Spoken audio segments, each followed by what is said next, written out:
त्यांनी पण सांगितलंय, त्यांनी त्यांच्या मतदारसंघातले दुबार मतदार दाखवलेत. मग म्हणजे असं फक्त आम्ही बोलत नाही आहोत, मग तुम्ही पण बोलताय ना, मग काढा सगळे दुबार मतदार. आणि बिहारमध्ये तर तुम्ही आकडेवारी तुम्हीच दाखवताय की 4.5 कोटी मतदार होते आणि 7 कोटीच्या वरती जास्ती मतदान झालंय.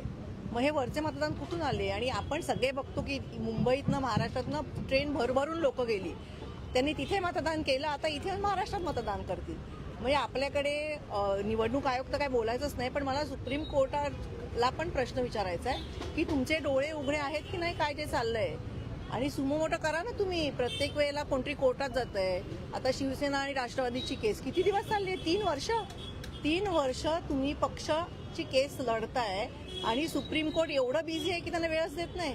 त्याच्यामुळे कोणाला बोलायचा हाच प्रश्न आहे. लोकशाही धोक्यात आहे असं वारंवार म्हटलं जातं, तर अशा पेंडिंग केसेसमुळे पण या पद्धतीच्या गोष्टी होतात असं वाटतं. पण चुकीचंच आहे ना हे. एखाद्या माणसाचा पक्ष आहे, तो तुम्ही पक्षच बळकावून घेताय आणि तुम्हाला व्हॉइसच नाही कुठे. मग तुम्ही कोणाकडे न्याय मागणार? आपण न्यायदेवतेकडे बघतो आणि न्यायदेवता जर या एवढ्या इम्पॉर्टंट केसमध्ये जर एवढी बिझी असेल की आता जर जानेवारीची डेट लागली, मी तोपर्यंत इलेक्शन होऊन जातील, मग काय फरक पडतो अजून 3 वर्ष? याला काहीच अर्थ उरत नाही ना एकीकडे. आणि माझं असं म्हणणं आहे की तुम्हाला खात्री आहे ना की तुम्ही भरपूर काम केलंय, तुम्ही निवडून येणार आहात, मग या ना सरळ मैदानात आणि लढा ना.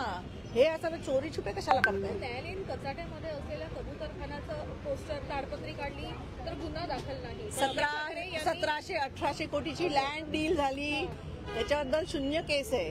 म्हणजे आपण साधं मराठी माणसाने आता ह्यांनी पण रजिस्ट्रेशन केलं असेल, त्याचे पैसे घेतात.